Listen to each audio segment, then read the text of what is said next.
These are the books I read for the month of November. 0. Because I was too sad to read.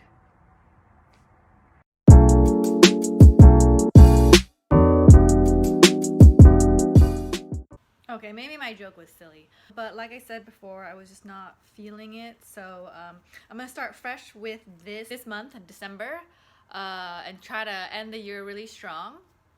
So what I did was here is that obviously, like I said, I didn't read anything the last couple months, and I am trying to get my goal, my Goodreads goals of 60 books by the end of the year, and I think I'm short like 15. Not 15, like 15 books, but I heard that you can add fan fiction on there, and if that's the case, then I think I only need to read like 6. So these are the books I picked for my month of December read. And I picked these because I was trying to kind of go for one of every color, kind of try to like make it kind of cute. So we'll start with this one. Is a contemporary that's really good. I already said that I was gonna read it, and I already started a vlog on it. So it's doing really good for so far, but that's because like I said, I'm really into contemporaries. This one's another contemporary. It's Head Over Heels. I'm not sure what this one was about. Recommended on YouTube, and I forgot which YouTuber. If I remember, I'll put it in the comments. But she recommended it. She said it was very cute. This one I bought a long time ago on sale, and I wanted to try to read this one because, like, again, it's another contemporary. Because I am a contemporary lover, I was kind of like, okay, well, you know, let me try to do that, so that way I'll try to ease myself back into reading. It didn't work for the month of November, but I'm hoping that it'll push me over the edge this month. I am changing things for myself. I used to go to sleep around 2 and then kind of wake up around like 11 because I didn't really have a set schedule as long as I like cleaned and like cooked and stuff like that for my family. Until I get a job. But I was like, you know, maybe I just really need to get into a set schedule. So I'm slowly trying to wake up at 6 in the morning to try to kind of do things, because I was reading this article, and it was talking about how like the reason why a lot of people are kind of feeling like not that great is just because they wake up, you know, whenever they need to wake up. Let's pretend like they wake up at like 7:30. They brush their teeth, they eat a quick breakfast, and then they head to work, get to work around 8:30 o'clock.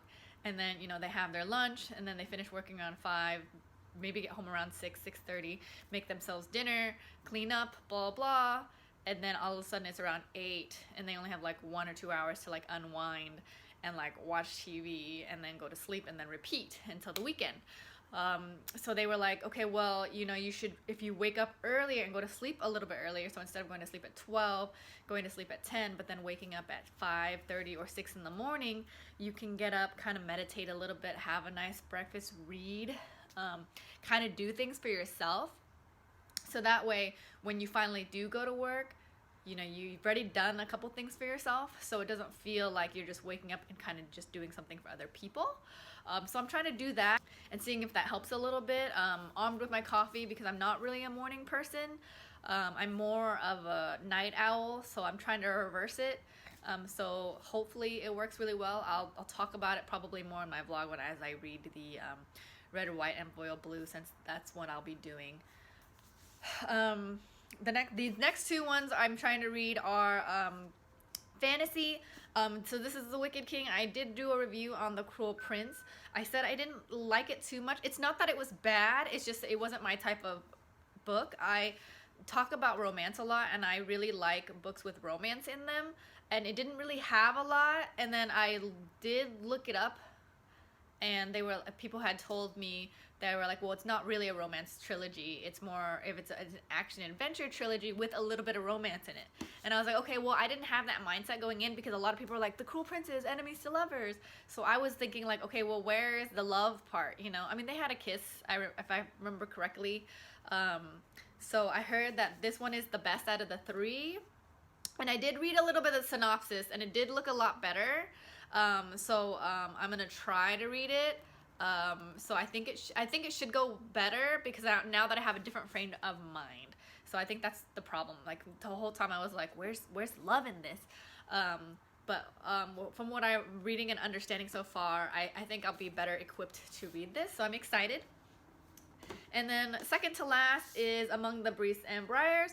I got this from my Owl Crate. I've never heard of it before, but I heard it's a fairy tale romance. So if you guys watched the Owl Crate unboxing in my other video, like I said, fairy tale romance, and it's really cool because number one, I like romance, and number two, I love fairy tales. So I'm excited to see this. I don't think I've ever seen a fairy tale romance outside of the little fairy tales that I read when I was in college. So never like a full-length novel for me. I've even read full-length like mythology books. I'm really excited for this one. Plus it has a really cool, it's a different cover. I heard that from what I understand, the original book is white with not the sprayed edges, so that's cool. And this one was signed. And then the last one I'm gonna read is another fantasy, and it's by Sarah J. Maas. So it's going to be Throne of Glass. I really like the Corner of Throne of Roses trilogy, and I already have the whole series because it was on sale. So it'll be really easy for me to read it from the beginning all the way to the end. So I'm holding up Throne of Glass, but I actually have in my other hand the Assassin's Blade. From what I understand, like this is a prequel. I'm not sure which one I should start with. I'm kind of inclined to read Throne of Glass more, just because this was the beginning, so that way I can just jump in and then I can always read the prequel later. And a lot of people say that they like Throne of Glass more than Assassin's Blade, but at the same time I'm kind of like, well, if I read the series first before Assassin's Blade, I might be spoiled. So if you guys want to let me know which one you guys recommend I should read, that would be helpful. But if not, then I'll probably just go with Throne of Glass and then go from there, because these are like novellas, and I'm like, well, I don't know the characters yet for me to really fall in love with the novellas. So I'm not 100% sure, but I'll probably go with this. Let me know what you guys are reading or what you guys recommend me reading.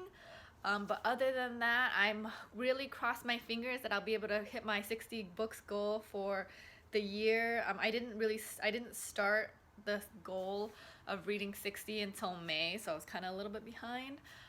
But I don't have a job or real responsibilities at the moment until I hopefully get hired. So hopefully that is soon.